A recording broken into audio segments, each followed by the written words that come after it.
Welcome to the other 167, जहां मैं परवीन एक बार फिर आपसे जुड़ रही हूं।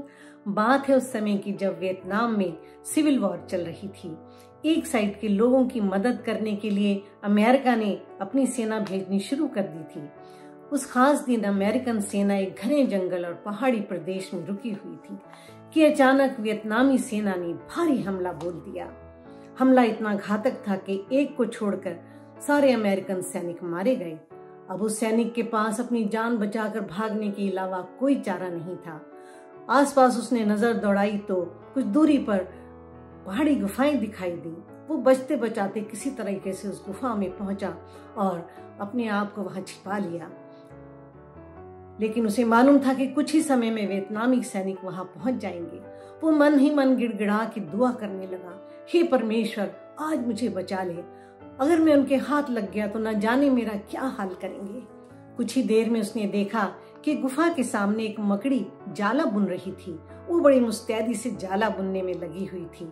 अमेरिकन सैनिक मन ही मन हंसा, प्रभु, क्या यही मकड़ी मिली आपको मेरी मदद करने के लिए? ऐसे ही कुछ समय बीत चुका। कुछ घंटों बाद उसे वियतनामी सैनिकों की आवाजें सुनाई देने लगी। वो गुफाओं में तलाशी ले रहे थे।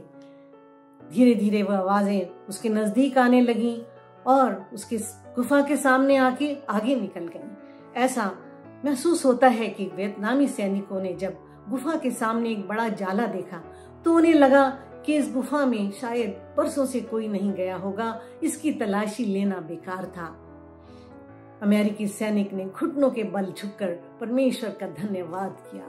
ओ Lord, strange are your ways, an ignorant man like me cannot understand you. I thank you from the depth of my heart and dedicate my life to you. प्रियो, परमेश्वर की महानता, उसकी ग्लोरी, उसकी विशालता को कई बार हमारा ये छोटा सा दिमाग समझ नहीं पाता। उसके तरीकों और उसकी युक्तियों को पहचान नहीं पाता। पहला कुरिन्थियों 2 और 16 वर्ष में लिखा है, 2 अध्याय 16 वर्ष में, क्योंकि परमेश्वर का मन किसने जाना कि उसे सिखाए? Who knows the mind of God so as to instruct him?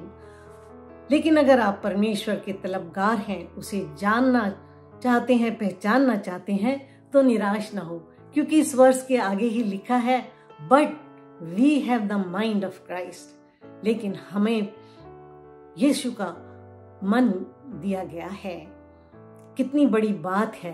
यानी माइंड ऑफ क्राइस्ट वही रास्ता है जो माइंड ऑफ गॉड की तरफ ले जाता है और उसकी अद्भुत बातों को, भेदों को उजागर करता है। कुछ ऐसा ही लिखा है पहला कुरिन्थियों 2 अध्याय उसकी 12 वर्ष में, हमने संसार का आत्मा नहीं परंतु वो आत्मा पाया है जो परमेश्वर की ओर से है, कि हम उन बातों को जाने जो परमेश्वर ने हमें दी है। जान लीजिए कि आप और मैं धन्य हैं, खास हैं, उसके पसंदीदा हैं और उसके अजीज हैं। उसकी भेदों को जानना, उसकी मर्जी को जानना, तरीकों को, युक्तियों को जानना, पहचानना हमारे लिए बहुत जरूरी है। और इसलिए उसने अपना पवित्र आत्मा हम पर उंडेल दिया है। हमें सिर्फ हाथ बढ़ाकर उसे लेना है और अपने लिए अंदर समा लेना है। आज सोचिए, अपने आप से सवाल कीजिए, do I have the mind of Christ? क्या मेरे पास यीशु का मन है? क्या मैं उसकी तरह, यीशु की तरह होता जा रहा हूं? इसके लिए परमेश्वर के वचन को पढ़िए, सुनिए और दुआ के द्वारा उसके साथ अपना कनेक्शन बनाइए। तो आइए हम एक छोटी सी दुआ करते हैं। भजन संहिता 25 उसकी 4 और 5 वर्ष। Show me your ways O Lord, teach me your path. हे यहोवा, अपना मार्ग मुझे दिखा, अपना पथ मुझे बता दे, मुझे अपने सत्य पर चला और शिक्षा दे, क्योंकि तू मेरा उद्धार करने वाला परमेश्वर है। आमीन। क्या फूल चढ़ाऊं मैं प्रभु के चरणों में, कहाँ कैसे क्या उपहार दूं मैं समझ ना पाऊं। मुझे बता दे प्यारे प्रभु, क्या पसंद है मेरे प्रभु, उसे ढूंढ लाऊं तेरे लिए, उसे चुन लाऊं तेरे लिए। कौन ऐसा है जो परमेश्वर को, परमात्मा खुदा को जानना पहचानना नहीं चाहता? इसलिए इस मैसेज को ज्यादा से ज्यादा शेयर कीजिए, और अगर लाइक और सब्सक्राइब करेंगे तो और भी मेहरबानी होगी। आमीन। God bless you.